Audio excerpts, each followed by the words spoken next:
Welcome. We're here at the site of a Spanish fort, and behind me here is a school that was created in the 1920s.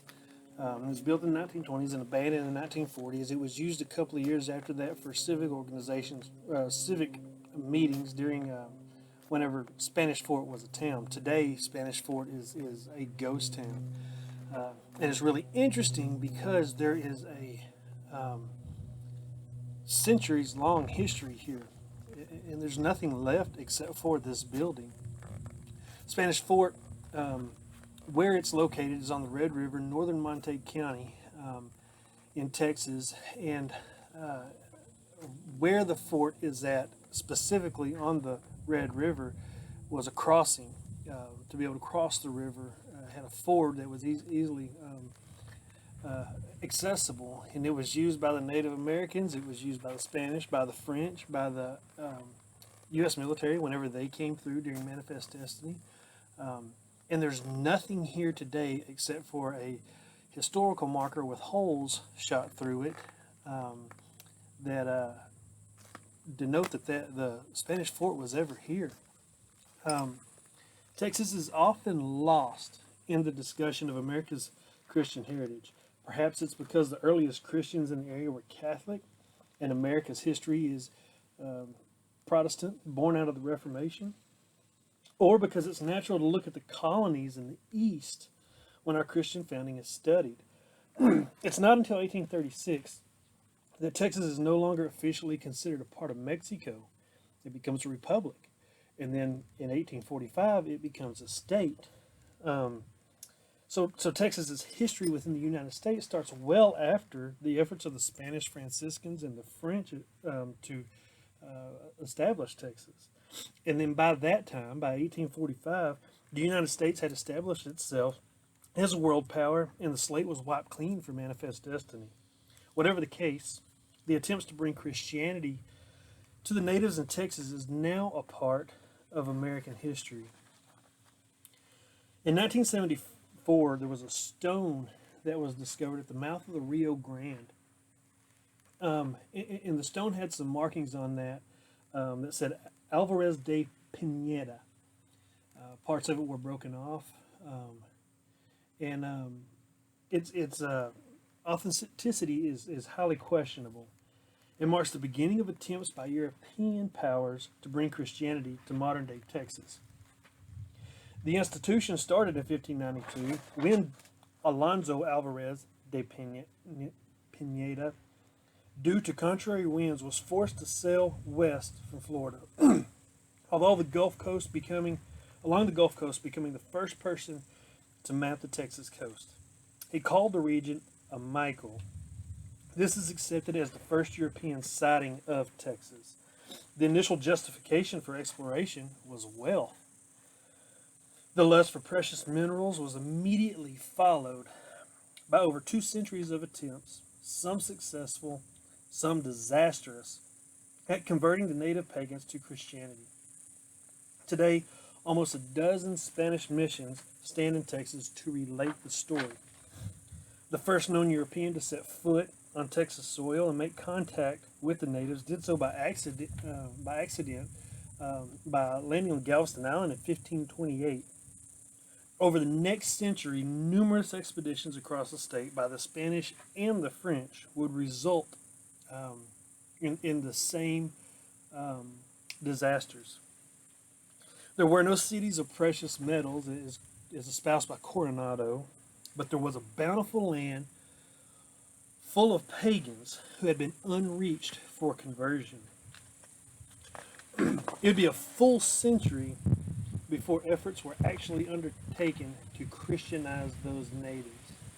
One of the issues that you have in Texas is not only is Texas just is it's huge, and the regions they're so far away. Logistics were hard to establish whenever you're trying to reach somebody in far west Texas, from the central part of Mexico.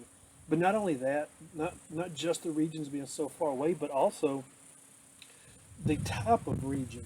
East Texas is what we would consider Old South. trees, the piney woods, swamps, rivers, lakes. You go to West Texas, and it is completely different. It's a desert. Um, Up here in North Texas, where we're at, it's rolling hills, but very dry. Today it's 104 degrees. Heat index makes it about 107 degrees. So it's a little bit more difficult than just riding to the next place.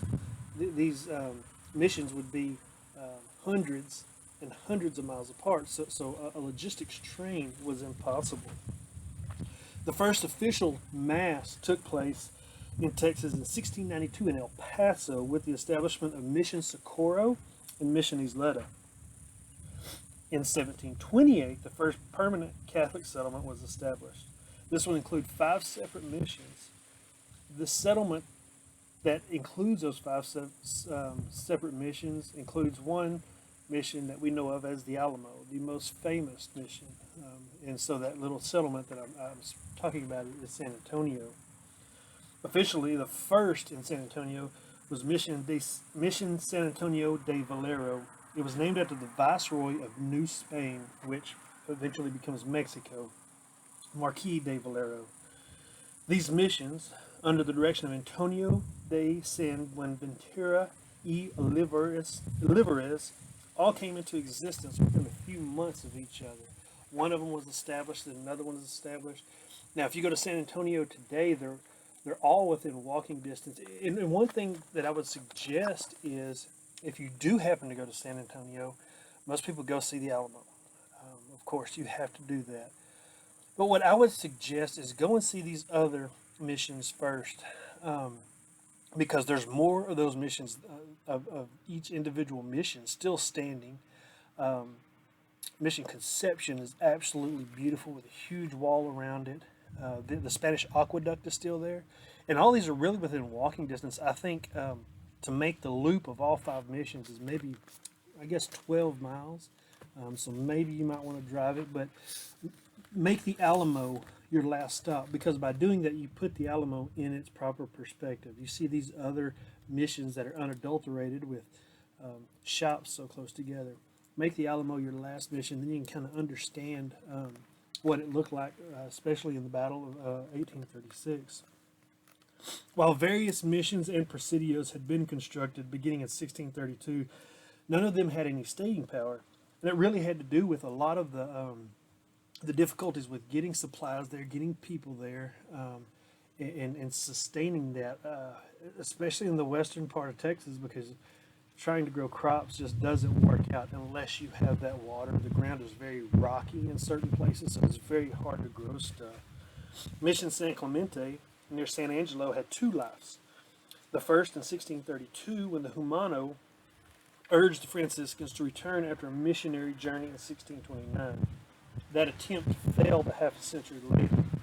Another attempt was made, ultimately suffering the same fate. Another series of missions was established near Presidio, Texas, but failed as mysteriously as the people it sought to convert. That group of Indians kind of disappeared to history. We're not really sure what happened. Most people would argue that they kind of assimilated in with other tribes. They'd gotten so small, they either assimilated in with the Apache or perhaps a tribe down in Mexico. Either way, they just kind of they just kind of disappeared from history. But this leads us to the French. Now, Spain and France obviously have a historic rivalry, and France realizes that Spain is making some huge advances into Texas, especially territory-wise. France is not going to let that happen, so La Salle ends up coming and trying to establish. He creates what's called Fort St. Louis down on the Texas coast, and it fails miserably. And La Salle's whole expedition, he ends up being killed and by one of his own men. And so, but the French are still trying to push and establish themselves in Texas too. They've done a great job of controlling kind of the Mississippi Delta, the Mississippi watershed. They, Louisiana, Arkansas, And right along the Red River, on both sides of the Red River, extreme North Texas, the French had control up there. That is with the Indians. And what they did was they ended up establishing trade with the Indians.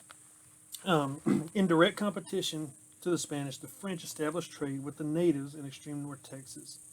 The struggle for the supremacy of lands of Texas ensued. In 1758, an estimated 2,000 Comanche and Tonkawa descended on Mission Santa Cruz and Saba, destroying the mission and killing its missionaries. What it looks like happened is you had this trade going on here at Spanish Fort with the French and the Indians, and they've got a relationship.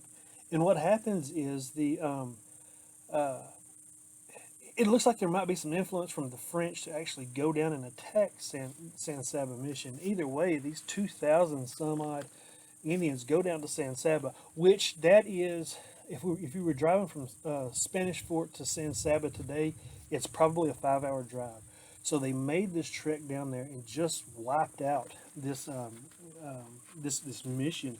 Next to the mission was a presidio. The presidio was left unmolested. It was maybe a couple of miles away from there. They came down, they attacked, they destroyed the mission, and got out of Dodge. So in retaliation, Spain authorized an expedition into northern Texas to bring vengeance on the natives involved in the assault. That trek ended up here at the side of Spanish Fort. So a year later, you've got um, um, 500 Spanish army under Colonel Diego Ortiz Perea